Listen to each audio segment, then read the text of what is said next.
Hey guys, my name is Frederick and I'm Shrizzle from SinceBuild. Today I want to go through some overclocking and tuning of Nvidia graphics cards. This will apply to any modern cards such as the 30 series or even the 40 series from Nvidia that recently released. Unfortunately, this video will not apply to any AMD cards as they are quite different to overclock compared to their Nvidia counterparts. As for what card I will be using for today, I'll be using a 4070 Ti Asus TUF OC. It's been a great card for me, a lot of overclocking headroom, and it's been a great pleasure having fun with it.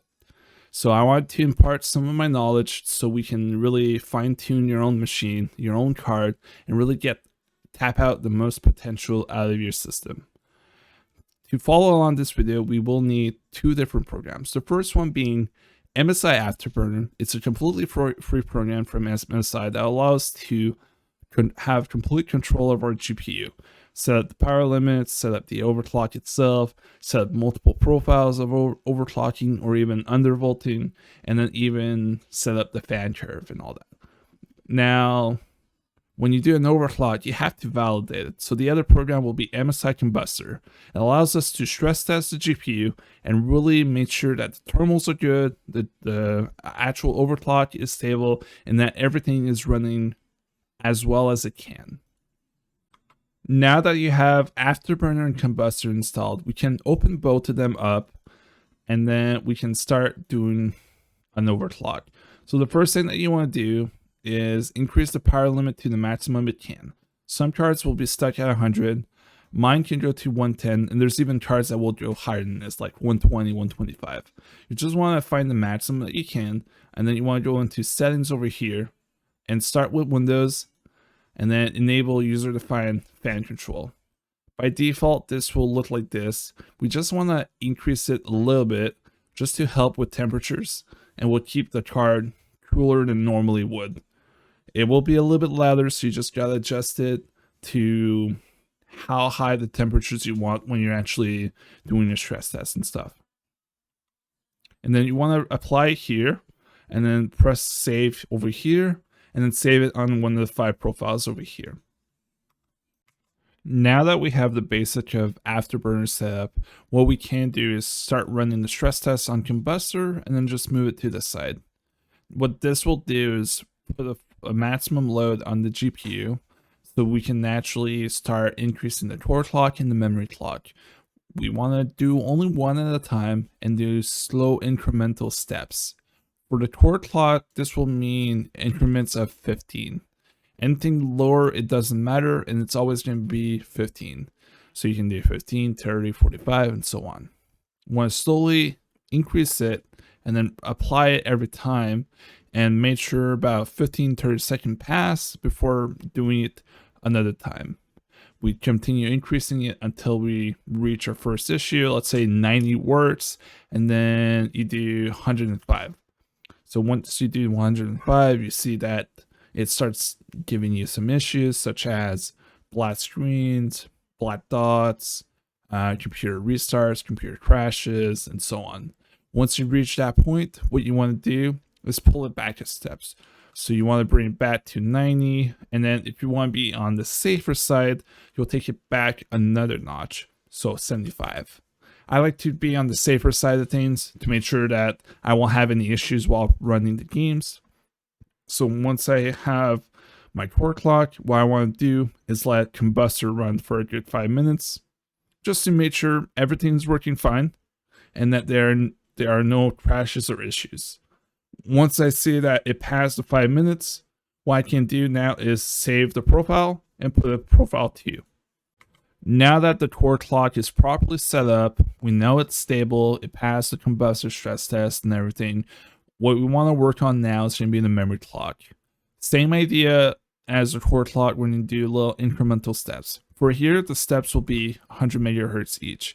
Every time you increase it, you press apply. You wait 15-30 seconds, you make sure everything runs good, and then you continue increasing it, so on, so on. And let's say 1,000 we're fine, works good, increases nicely, and then you do 1,100, starts having the same issues as the core clock. So what you'll do here is pull it back a step, so you go back to 1000. And then if you want to be on the safer side, which I like to do, you'll go down to 900. And then you press apply, you let it run for 5 minutes. You make sure everything runs well. It passes with flying colors.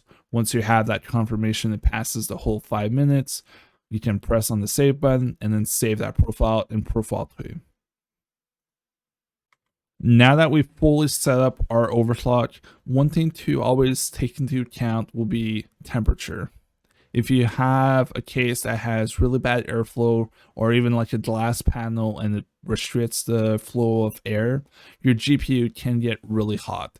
Anything above 70 to 75 is encroaching the high temperatures that I'm not too comfortable with. So I like to make sure I'm around 70 whenever I'm doing these stress tests, and up to 75. Whenever you're gaming, temperatures will be a lot colder than this, as games will not utilize resources 100% of the time. So just keep that in mind, adjust accordingly, just listen to what your system is doing. And then a small note about 30 series cards, they have a lot less overclocking headroom than the 40 series cards. So just listen to what the card wants, what it allows you to do, and just respect it, and then follow what you can do with it. Every card will be different. Some cards will be able to do more than others, but they have a lower starting point or even a higher starting point. Every card will be different. Just follow what it can do.